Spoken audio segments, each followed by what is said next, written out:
Hey guys, Daz here from Total Reformation.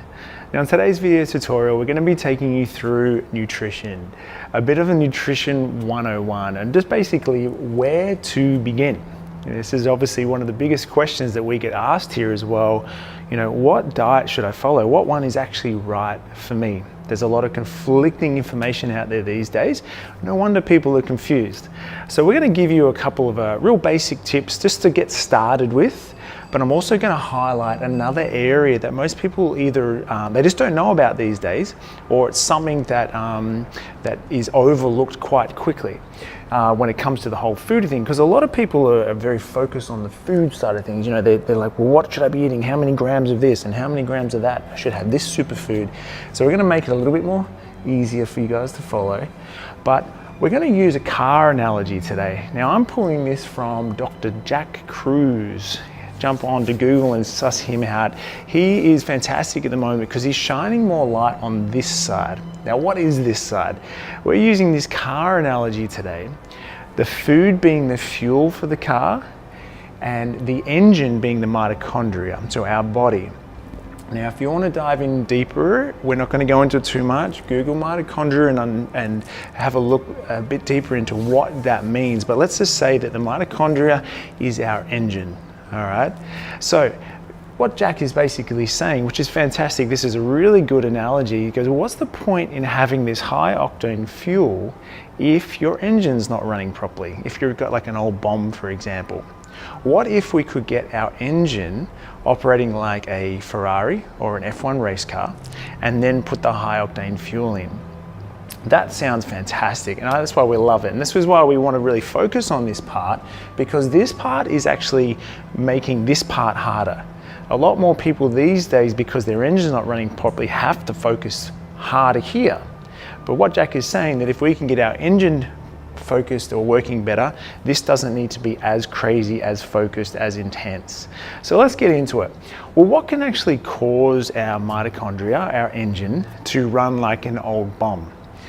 The environment is pretty much one of the most important elements that you need to address when it comes to any health building program, but in particular when it comes to your food. What we want to look at as the first point is sunlight. And you think about it, how much sunlight are you getting these days? And you'll be surprised, not much. In particular, the morning sunlight. What happens when that sun rises? The light frequencies that we're exposed to through the eyes and through the skin is telling our brain to kickstart itself through the day. It's signaling all these processes to take place, which is what we need to get through. When it comes to energy, when it comes to health, when it comes to regeneration, the sunlight is vital, absolutely vital. In fact, what Jack is saying is that most of our energy comes from sunlight, not as much as food, which is fantastic. So in particular, that morning light. Now here's a little example. I used to always go on holidays somewhere nice and warm. And when I got to that warm environment, I found that I didn't need to eat as much, number one, and my food choices were completely different to when I was back here at home. Now home here is Melbourne, and in winter or when it's colder, which is most of the time, I need to eat a lot more food and I need to eat a lot more fat and protein. Now we're going to go through this one in terms of metabolic typing, but I find that when I go on holidays, all of a sudden I don't need to eat as much, and it completely changes. I'll probably have a lot more carbohydrate, and I just used to think that that was down to me being on holidays, not being as stressed. But when I started researching a little bit more on this, I was like, I'm actually outside more. I'm getting a lot more exposure to sun. So the penny started to drop for me a little bit when it came to this. And hopefully if you guys start to try this, the same thing will happen for you as well. So sunlight is at the top of the list. Get outside, in particular that morning sun, and start setting up the eye clock. Start setting everything in motion, the hormones, to kickstart the day. In fact, if you're struggling to sleep at nighttime, the morning sun is one of the most important things because it helps boost our melatonin. It's very, very fascinating. So tech number one, increase sunlight, in particular morning.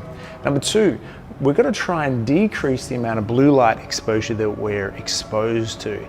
Now we're talking about man-made blue light. What is that? That's your iPhone, that's your computer, your TV, all the lights that you're exposed to inside. That's all blue light. Now what Jack is saying, what we're discovering is that the blue light is destroying our mitochondria function. It's destroying the signaling that's taking place in our body. So you would be surprised how much blue light you are exposed to. You think about it, you probably wake up before the sun's up, you'll probably go turn on all your lights, under blue light, look at your phone, blue light, go to the gym, under blue light, and then into the office for the rest of the day, blue light. Okay, so we're going to try and decrease that. Now, an easy place to start with that is to start by getting yourself a pair of blue light blocking glasses. They're everywhere now. This is becoming a very, very hot topic, but a very, very important topic. So decrease the amount of blue light exposure, not just the eyes, on the skin. At the same time, if you're obviously living in a unit, if you're going to the gym, and if you work in an office building, you're going to be surrounded by lots of EMF, electric magnetic fields, and Wi-Fi. And in particular, coming up to the 5G era, this is going to be causing a lot of havoc on our mitochondria. Okay, so again, at nighttime, how can we get rid of this? What can we do? At nighttime, turn off your Wi-Fi before you go to bed. Very important. It's hard because the electromagnetic fields that we're in is probably everywhere these days. So you can get these meters that can read through the house and tell you where the dirtiest and highest percentage is, and you can try and address that. Again, this is something that won't happen overnight. This is something that you need to start be thinking about to get this to work properly. Okay, so we're going to try and decrease the amount of electric magnetic field we're around, and also the Wi-Fi.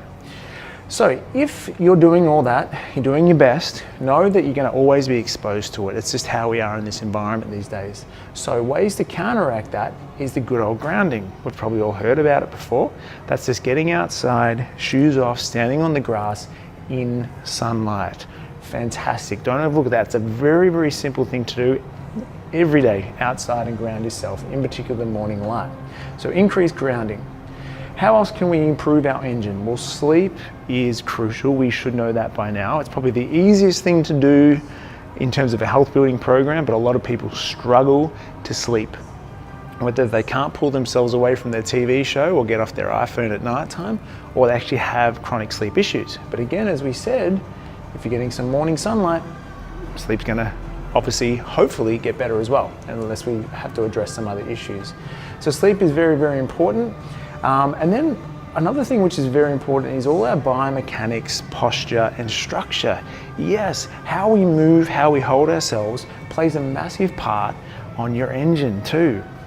All right, so if you're not sure about that, that's something that we really focus on here, is the biomechanics. So the type of training we do, is that actually sustainable? Is it actually helping you long term, or is actually ruining your structure and ruining your biomechanics and posture, creating more stress, which is therefore destroying our mitochondria, our engine?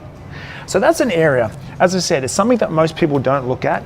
They work together. You got to get this right, and then you got to get this right. Can this help this? Yes. Can that help that? Yes. So it's a bit of a big puzzle you need to put together, but I want you guys to really start thinking about this, not just this.